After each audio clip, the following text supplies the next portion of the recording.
something changed in me when I got home from living abroad, and I don't know, I started feeling like, okay, family is really everything. There was definitely a shift though. And also that there were just things that I missed. Like I missed being able to like go to Whole Foods and get a salad. Like I did miss that stuff, like there's certain comforts that you're used to here that it's not lame to say that either. Like you can love traveling, you can love being anywhere, you can love going on a vision quest with nothing and like still also be the person that like wants to go get a salad at Whole Foods.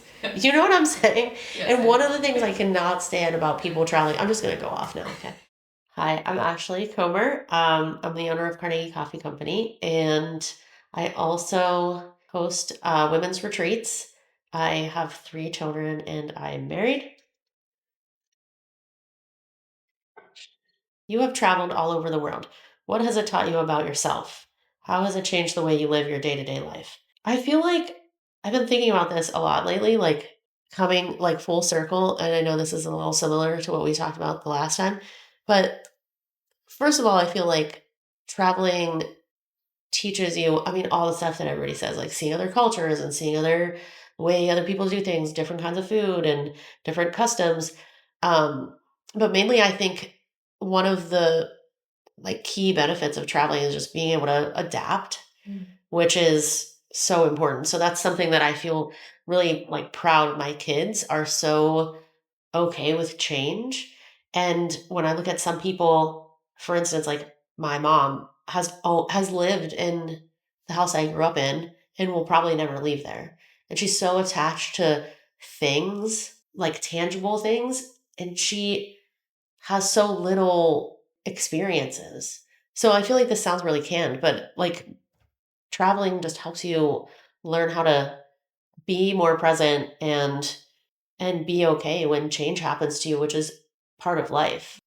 And how has it changed the way you live your day to day life? Well, so back to going full circle, we lived abroad for a year and then in Nicaragua. And then my family and I came home because my son was starting high school and there were very few artistic opportunities there. And he's kind of an artistic guy. So we came home. We lived in a condo in Shadyside. So that was a totally different experience with a family.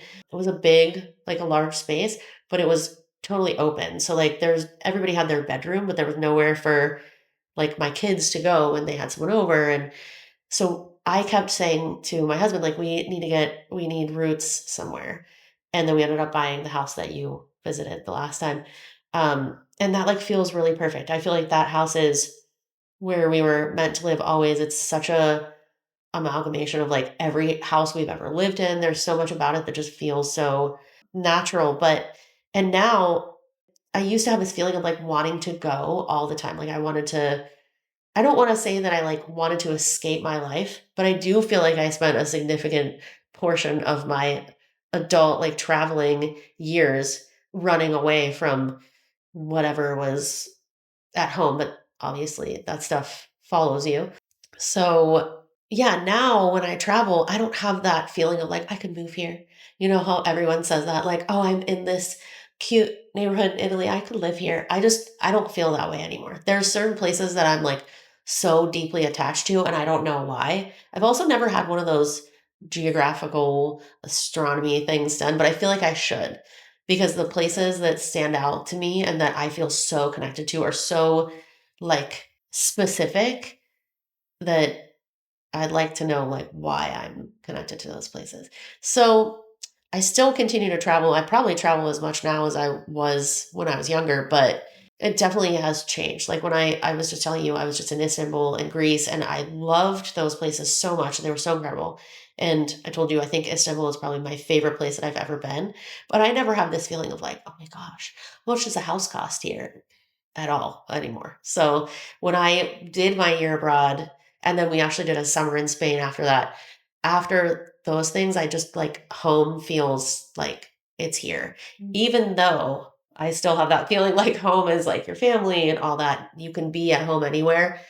Like home is where I live right now. So when you look back on the places you've been, is there one place that changed you more than anywhere else? What did it teach you? Definitely our year abroad. We lived in San Juan del Sur, Nicaragua. And it was, I think, just when I think about that time and place that we were there, it was so perfect.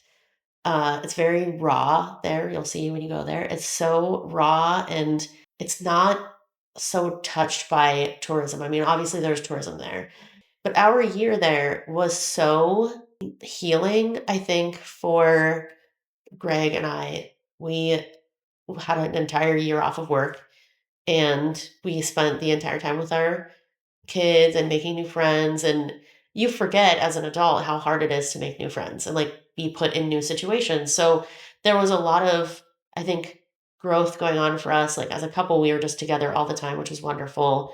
We learned how to surf. I'm better at surfing than Greg.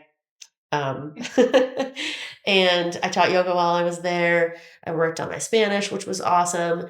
But I think the reason it was so great was because we were so just together all the time and we only had each other. And there wasn't that familiarity at first. So it was just like everybody was each other's lifelines for a year. It's a really, really special place. We made so many friends, like lifelong friends, and so did our kids. And now I don't know if it's the same. I mean, I know a lot of the places we used to love have closed and they built a highway like right through this town where we used to live, through the whole country actually, but like just through all the rainforest, just like a big, huge highway. And I've been back there a couple of times. And this highway like has kind of messed up like the way the rain falls and people's crops. And it's kind of, so when I say it was like the perfect time to be there, for us, I think it was because that whole town has changed now and probably the whole country actually. But yeah, so let me think because I feel like there's more I want to say about that. I definitely feel like like my personal growth happened after being there and towards the end of being there. Like I just, something changed in me when I got home from living abroad. And I don't know, I started feeling like, okay, family is really everything. And yeah, I don't know. There was definitely a shift though. And I feel like I became more partners with Greg in a way that felt very equal because before like he was working in his professional life and when we like came home we started working more on our business together as equals and it wasn't just like me with like these little children like my babies and it's like things changed so much. My kids were grown older and yeah. So you almost learned more when you got back to Costa Rica. Yeah, I think I did. And also that there were just things that I missed. Like I missed being able to like go to Whole Foods and get a salad. Like I did miss that stuff, like there's certain comforts that you're used to here that it's not lame to say that either. Like you can love traveling, you can love being anywhere, you can love going on a vision quest with nothing and like still also be a person that like wants to go get a salad at Whole Foods. You know what I'm saying? Yes, and one of the things I cannot stand about people traveling, I'm just gonna go off now, okay? Is like people like, oh, you're a tourist. Like I feel, oh, you look like a tourist.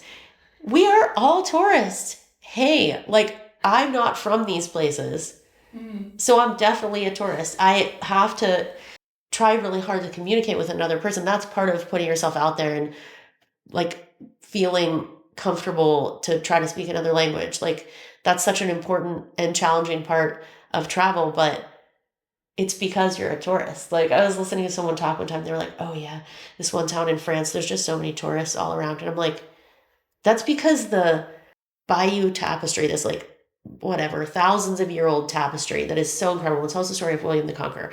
And this tapestry is still intact. It goes like all around this museum. They have it like on the wall and like there's like a big hallway and you can see the whole thing. Hand stitched.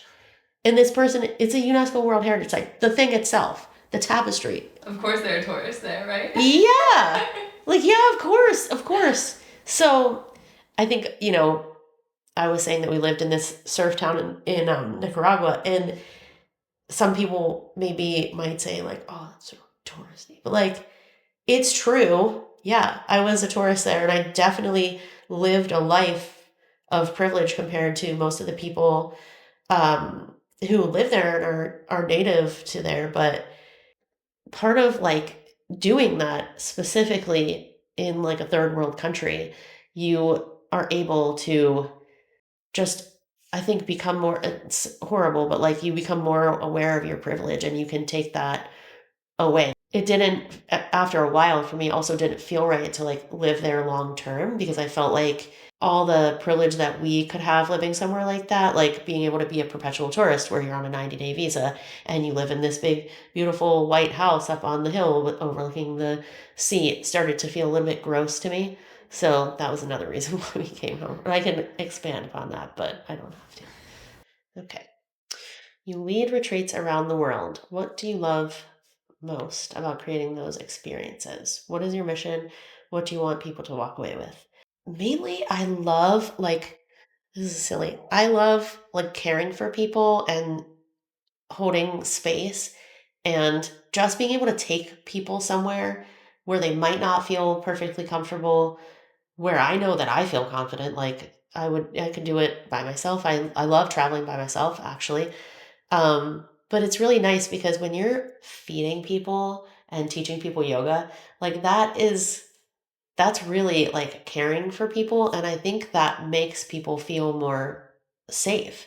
And it's shocking how many people don't feel safe once they leave their comfort zone of, just living in Pittsburgh or living in the US or wherever. Like people aren't comfortable because it is challenging to go somewhere where you don't necessarily speak the language and you have to find food somewhere. Like, yeah, it's uncomfortable, but it's really just not that big of a deal. I'm not even going to tell you something like, oh, find comfort in things uncomfortable. I mean, just like, it's not that big of a deal. Like, there's just people who are also moms and dads and photographers and artists and all those things just everywhere.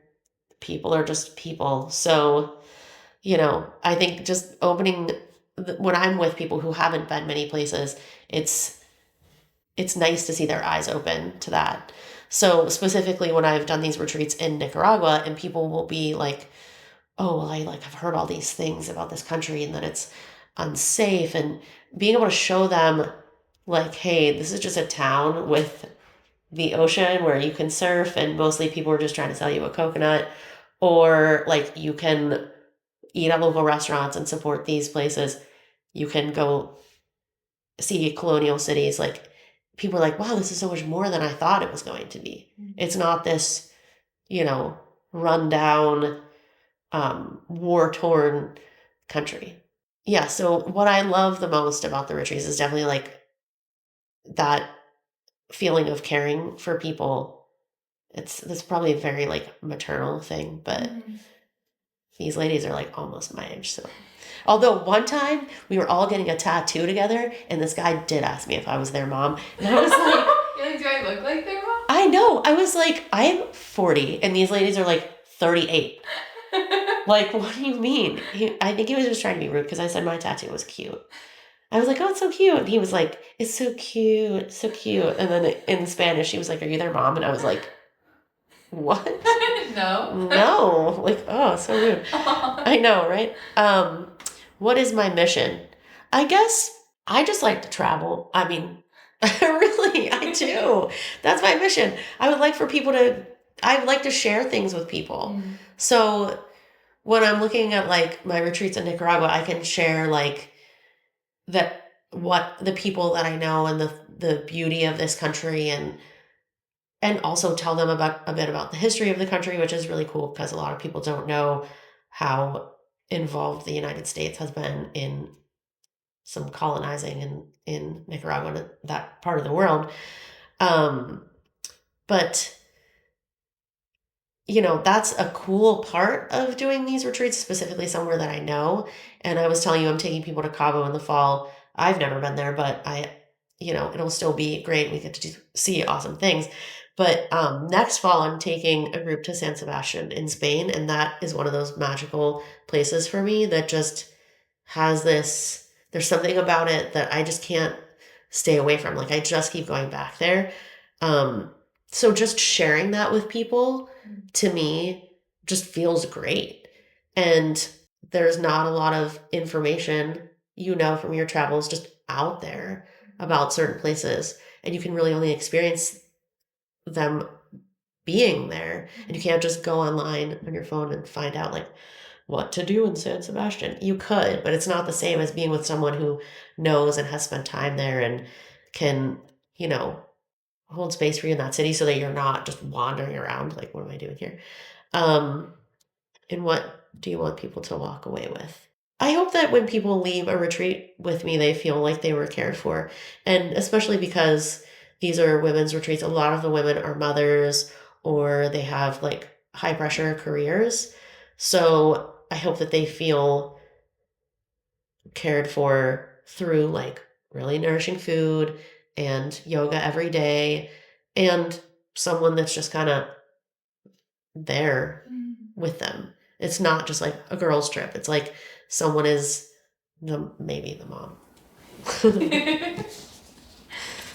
um, oh man, this is a tough one. I keep seeing this on the internet.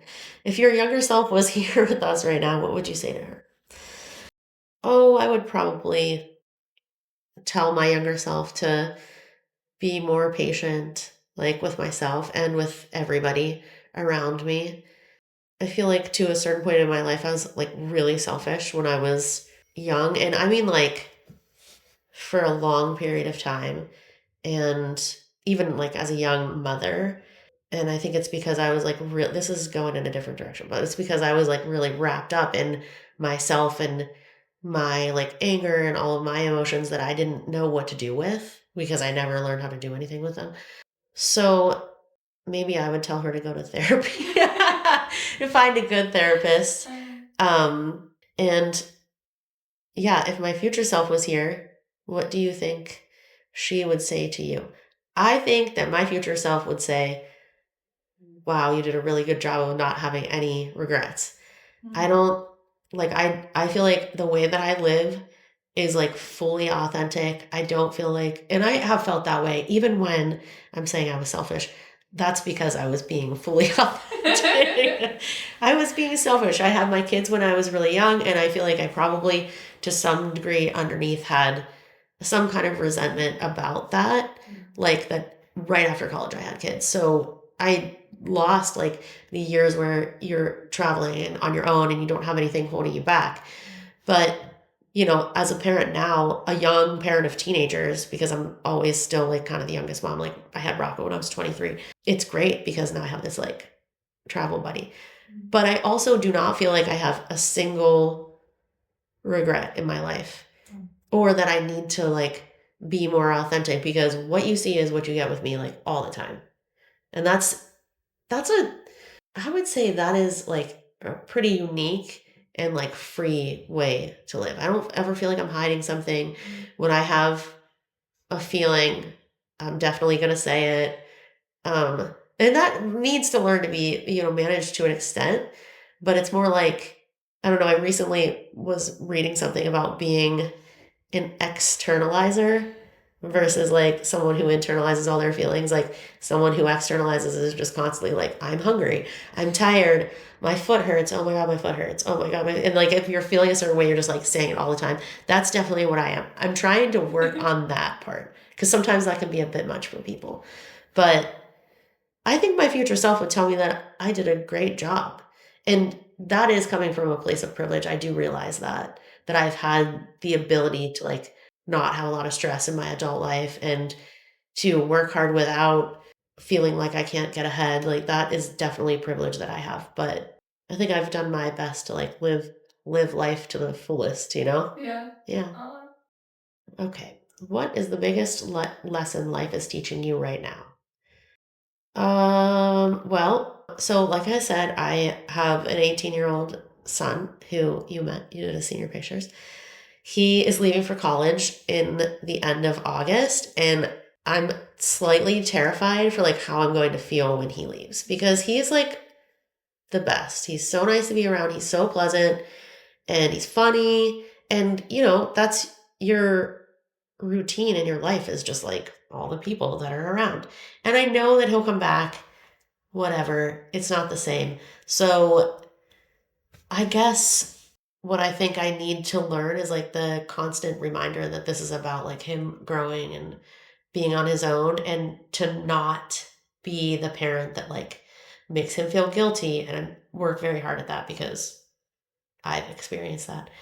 And I guess, I mean I am like so happy for him, but I'm worried about like the actual like physical feeling of my child living in a different city. That'll be, I don't know. So I was talking about it with my therapist, and she was like, okay, but Rocco going to college, like he's not dying. So like, of course, like really, truly, like that's where my brain goes. Like he's going away. He's going to be gone. He's not going to be here. I hope I'm okay when he's gone. And I know I'm going to be depressed when he's gone. And she's like, hold on. He's not your brother. Like you need to, which never really even occurred to me that I was like going there, but there's clearly like that, those feelings of loss that creep up, or like worst case scenario types of situations. So I feel like that's what I'm learning right now. I would say like letting go, but I don't view him leaving as like letting him go. I think it's like his world just widening. Like he's expanding. Yeah, and you don't like. I don't feel like I have to like let him go. I feel like he's still, like we're all still connected. That feels like an odd thing. Like he always. I mean, oh gosh, see, I just went there. Like he's always going to be a part of my life. You let go of your ex. You Right. let go of someone who hurts you. Like your children, you just maybe just like stay there like this and wait Right. for them to come in and out of your life. Oh. Yeah. So that's what I'm learning. And what am I learning to love about myself? I do love myself. I do. Man, I'm going to sound like such a jerk on this interview. No, I love that. I really actually love myself a lot. And I love that I am working on myself, and that I am constantly trying to notice patterns about myself, be able to hear someone tell me what those patterns are, and try to change them, because that's really hard. Obviously, when you learn something about yourself you didn't even realize. My therapist calls it, she doesn't call it a blind spot. She calls it something else like that. Um, I asked Greg what my blind spot was, and he said, well, you're just mean. And I'm like, I'm not mean. I'm just being honest. Okay. That's in definitely the delivery, right? Yeah, exactly. I'm like, okay, so that is true. I'm not trying to be mean. And you know what? Maybe being honest and authentic all the time isn't necessarily a it's good not landing thing. the way you want it to, right? Exactly. So there are ways to be more gentle, or like hear yourself say something and be like, "Oh my god, that was my mom. I got to work on that." So those, and I feel like that a lot of that is from just getting older, and then also like having teenagers, which will literally tell me like, "Ooh, you sound like your mom." And that's, not something I want to do. So yeah, I love that I continue to work on myself. And I think that the age that I am, I'm 42, I'm almost 43, is just like so great. And I know that people are always like, oh, I'm 40 and I feel hotter than I've ever felt. I'm not like that. I just feel like everything's just good, and I am happy. Aw. There's nothing to like want, you know? I'm happy for you. Thanks. Mm-hmm. Me too. It's like a good place to be. How has it felt to be seen in this way today? Biggest takeaway, any final thoughts? I love doing these with you because I think, I'm not sure about you or anyone else that does these with you, but one of my biggest issues forever is, like, for my entire life, is wanting to be seen. Like as a child, wanting to be seen, and like I wanted, my mom to like look past her grief and see me, and so, and I that is something that I do struggle with. Like, is anybody listening to me? But so doing this, it's awesome because I can just tell you how I'm feeling, and you say, what do you love about yourself? I'm like, I love myself. I don't get to talk about that enough. I'm not running around telling people how much I love myself, but I do, you know? Mhm. And that's really great to be able to say that to someone and have them say, I'm happy for you, instead of just like, what? Which I feel like is what most people would probably say. My biggest takeaway. Wow, there's just so much going on. I don't know. I like answering questions about myself. You enjoy being seen. Yeah, I love that. It's great. And one of the things that is so strange about like modern conversations with people is that a lot of times people don't ask questions at all. And I know that we're not like having a conversation like we did Mhm. before you started filming, Right. but a lot of times you have conversations with people. I don't know if you experience this, but people are so in their own world that they don't say, what are you up to? Where are you going? And Right. that's, maybe that's what's satisfying about just being able to answer questions and talk about yourself. Mhm. But yeah, it really is like, it's a gift from you, especially for someone like me that like really has been, my little me is like, here, We see see you. you. Yeah. Yeah. I'm glad I can be that for you. That's Yeah, really it's awesome. fun. Thank you. It's great. I love it. Thank you so much.